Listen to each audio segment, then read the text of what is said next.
Yes, it is. So we have a viewer from Facebook Live who wants to talk about legislative procedure, essentially. As an old parliamentarian, I love this sort of thing. We'll probably drive away all our viewers. But we're going to ask the question anyway. The viewer from Facebook Live, and I'm going to pick on you, Senator, because you're our veteran here. This viewer wants to know, does Governor Dayton have line item veto power on the omnibus spending bill? And there are a couple of different concepts there that we probably need to explain to our viewers. You've got the line item veto, which Minnesota governors have. The president does not.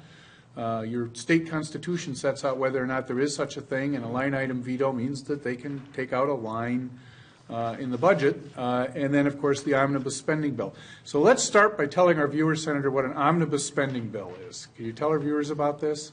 Yes, absolutely. So this year is a good year for the viewers to watch what happens and how do we put it together, right?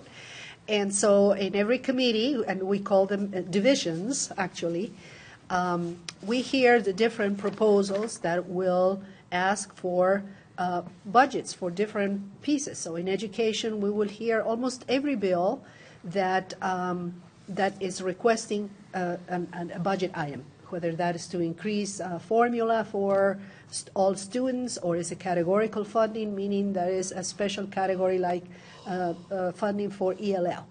All of these proposals, all of these requests that are coming from different members are put into a place, a waiting place, to see if at the end we can put them together. And pretty soon we are going to hear our targets.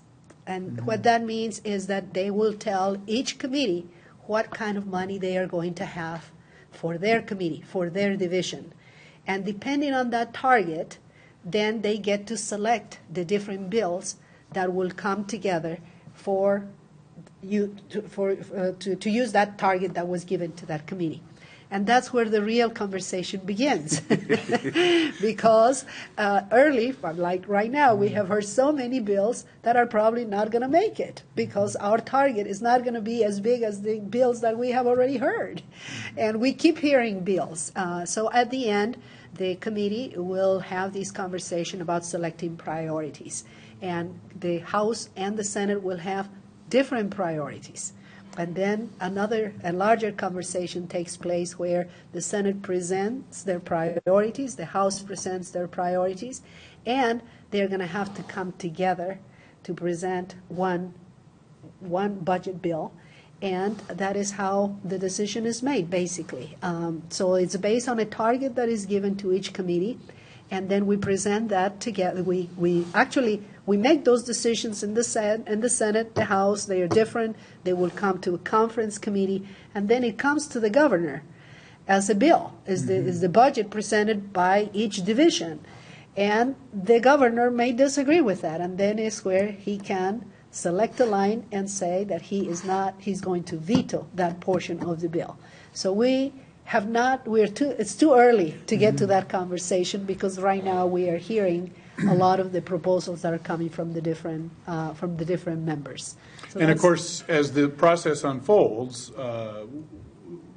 what will happen is the governor's input will be sought as to whether or not he might line item veto a particular item, or if there could be changes made to it that would cause him to withhold his line item veto. So while we watch the legislature in action, the House and Senate, the governor is also in play on these things, and is, I presume, in regular communication with the legislature through its leadership in both parties, explaining what his priorities are, since he's certainly a player in all of this as well. Absolutely, absolutely. These conversations really go back and forth, between the caucuses now, because right now is really between the majority and the minority in both houses.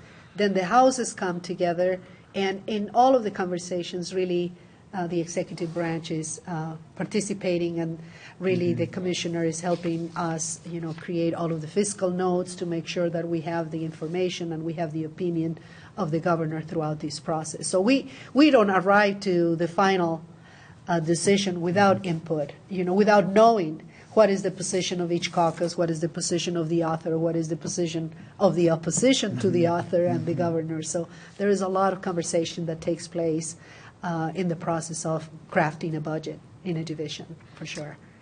Senator, any thoughts on the budget process? Yeah, well, Senator Torres-Ray alluded to it with the conversations that we're having, and I'm really encouraged by the conversations that Senator Majority Leader Gazelka is having with the governor. I think they have a real good rapport and relationship building right now, and so it's really refreshing to see that, and I'm very encouraged by that, and I think it's if we can keep that going, it's going to be a very productive session. But before I go any further, though, I do want to let the governor know he's in my thoughts and prayers from his surgery today, and I haven't heard how it went, but I'm praying for him. So He's in good hands at the Mayo Clinic. yes, so. he is.